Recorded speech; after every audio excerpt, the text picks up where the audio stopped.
Salamlar, kanalımda hər birinizi xoş gördüm. Bu videoda İzmirdən İstanbula gedirik. Əgər İzmir videosunu izləməmisinizsə, keçid edib izləyə bilərsiniz. Biz Metro Turizm şirkətini seçdik, çünki illər öncə də bu şirkətdən istifadə etmişdik və bəyənmişdik. Yol boyu belə ikramlar, sular verirdilər. Suları çox tez-tez verirdilər. Bunu isə özümüz almışdıq. Yol boyu kinoya baxıb oyunlar oynayırdıq ki, vaxt tez keçsin, amma keçmək bilmirdi. Yolda yeməyə, içməyə bir şeylər almaq çox önəmlidir. Çünki yol sıxıcı olur, belə bir şeylərlə baş qatmış olursunuz. Bura avtobusun fasilə verdiyi yerlərdən biridir. Burada nəsə tapıb yeyə biləcəyimi düşünürdüm, amma tapa bilmədiyim üçün çox əsəbləşmişdim. Maqnit və şirniyyat aldıq. Bu videonu sizin üçün çəkmişdim ki, heç yerdə görmədiyim içkilər var idi. Amma indi mənə çatır ki, videoya baxanda başa düşürəm ki, niyə almamışam, niyə özüm dadlarına baxmamışam. İnanın bilmirəm nədən olub, yorğunluqdan olub, bəlkə də o an mənə çatmayıb.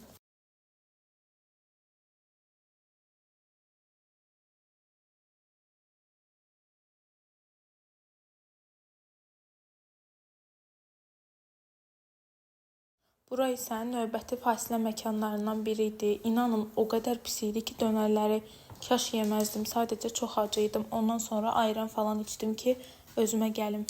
Bunlar isə yenə ödənişsiz ikramlar idi. Axır ki enirik və otelə yollanırıq. Metro ilə gedirik, çünki otelin düz qarşısında metro var. 2 dəqiqəlik məsafədir. Ən sevdiyim, ən huzurverici səs.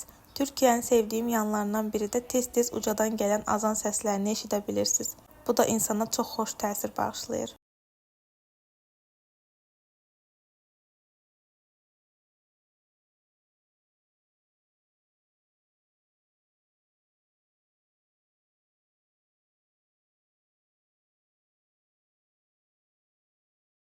Düşmüşük səhər yeməyinə. Otelimizin açıq bufet səhər yeməyi var idi.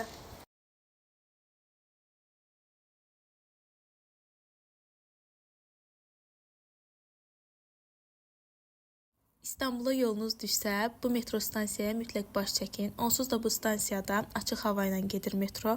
Sonra enirsiniz, pilləkənləri düşəndə sizi belə gözəl açıq səma, mənzərə qarşılayır.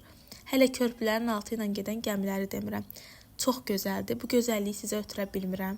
Deyərdim ki, İstanbulun ən gözəl stansiyasıdır. Stansiyanın adı isə Haliç istasyon.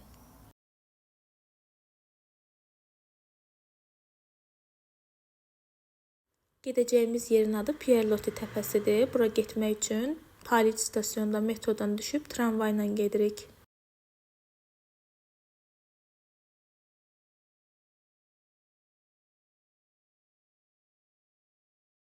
Bura kanatla gedib kanatla gəlirsiniz. Həm kanata minmiş olursunuz, həm də Pierre-Loti təpəsini görmüş olursunuz.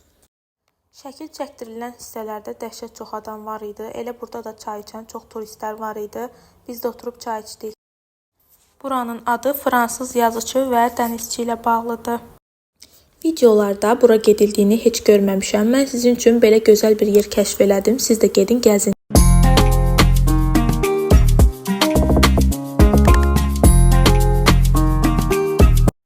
Axır ki gəlib mola çatdıq. Ortada belə bir şey qurulmuşdu, amma yekə bir yer idi. İçərisində çoxlu şirin məhsullar var idi. Çox şəkərdilər.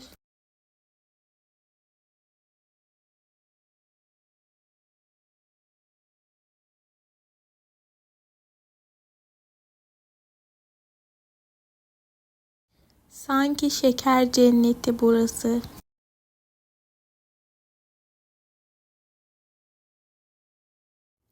Buranın Apple'ına bayıldım.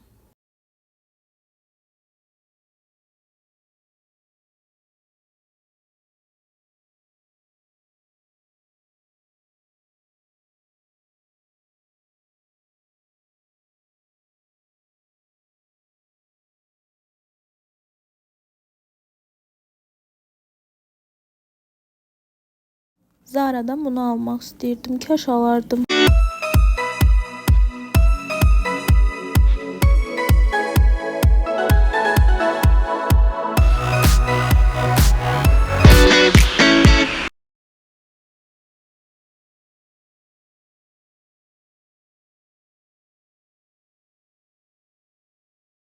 Bu səyahət boyunca gündə neçə dəfə McDonald's-a gedirdik. Artıq sayını itirmişəm. Ən çox da dondurma üçün gedirdik. Hər qarşısından keçəndə girmək istəyirdik.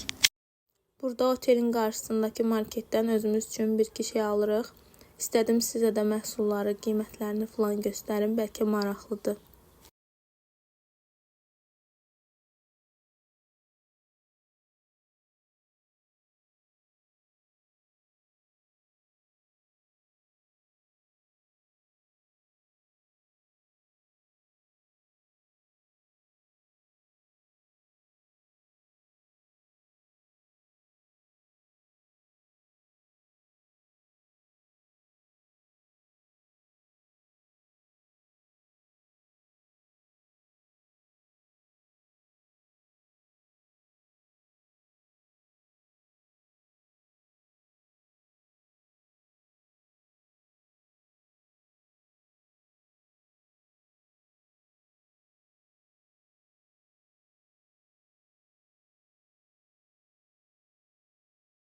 İstanbul deyiləndə ilk ağla gələn şeylərdən biri balıq ekməkdir. Gedəndə Eminönünə gedib sınayın. Eminönü bilirsiniz ki, balıq ekməklə məşhur və tanınan bir səmtdir.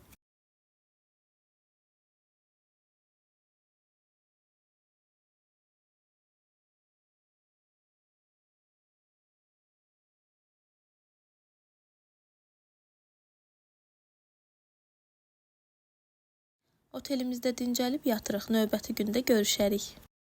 Və budur növbəti gün. Cici bəzənib, düzənib otelimizdən çıxıb qəşəng yerləri görməyə gedirik.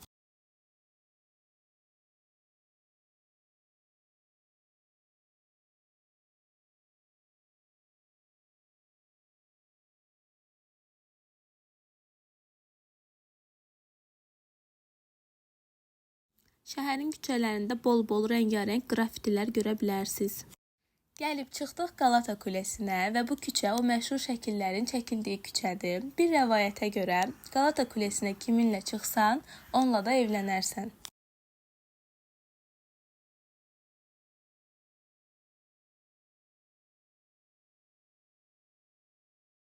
Maqnitsiz olarmı heç? Maqnitimizi də, sevdiklərimizi, hədiyyələrimizi də alırıq, yollanırıq Taksimə.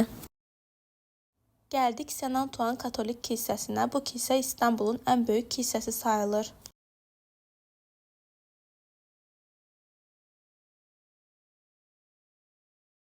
Məşhur Hafız Mustafa Paxlava cənnəti.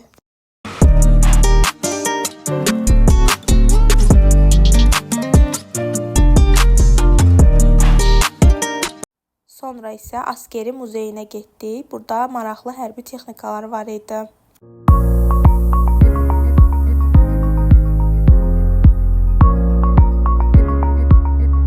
Beşiktaş sevənlər videonu bəyəndi. Burada mənim çox sevdiyim, gözəl, estetik, əzəmətli duruşu, görünüşü olan Dolmabahçe Sarayına gedirik. Ucsuz-bucaqsız bir sıra var idi. Biz çox içərilərə girə bilmədik, amma şəkillərimizi çəkdirdik. İnanın ki, şəkildəkindən daha gözəl görünüşü var idi. Mən ən çox insanı elə burada gördüm.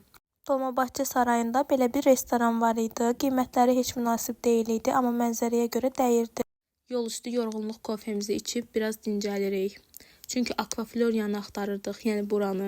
O qədər çətinliklə gəlib çatdıq ki bura. 3-4 saat bəlkə də şəhəri fırlanmışıq.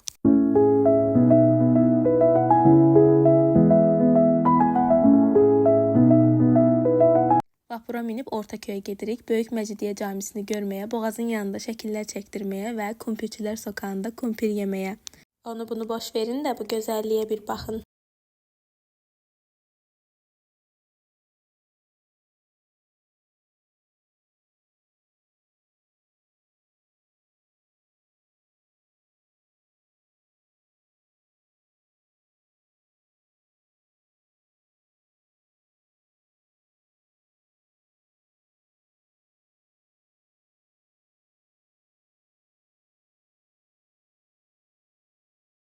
Bunları növbəti gündən çəkmişəm. Gülhane Parkına gedirik. Daha sonra Sultanahmet Camii və Ayasofya Camiiyə. Onlardan sonra isə Kapalı Çarşıya gedəcəyik. Bu mənim İstanbula ilk səyahətim deyil. Daha öncə də gəlmişəm və gələndə Sultanahmet meydanını, Kapalı Çarşını gəzmişəm. Sadəcə insan hər gələndə görmək istəyir. Bir yerin hər fəslini görmək istəyirsən. Bura Gülhane Parkıdır.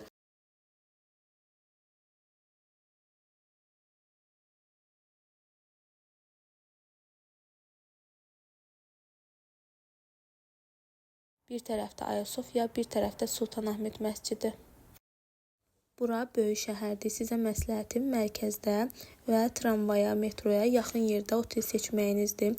Bəlkə də ola bilər siz ucuz otel tapa bilmirsiniz bu standartlara uyğun, amma belə düşünün ki, digər nəqliyyat vasitələrinə, taksiyə, ki taksi çox bahadır, daha çox pulunuz çıxacağına, ondan sonra oteliniz qəşəng olsun. Mən videolarda danışanda, məlumat verəndə hər kəsi nəzərə alıram. Heç məlumatı olmayan insanları da nəzərə alaraq danışıram, başa salıram. Mən videolarımı hazırlayanda sıxıcı olmamasına, maraqlı olmasına diqqət edirəm. Bir də fikirləşirəm ki, bu videonu ora gedəcək insan açsa, baxsa, burada nəsə öyrənə biləcək, köməyim dəyəcək, yoxsa boş video paylaşıram. Belə şeylərə çox diqqət edirəm. Son alış-verişlərimizi də edib dönürük otelə.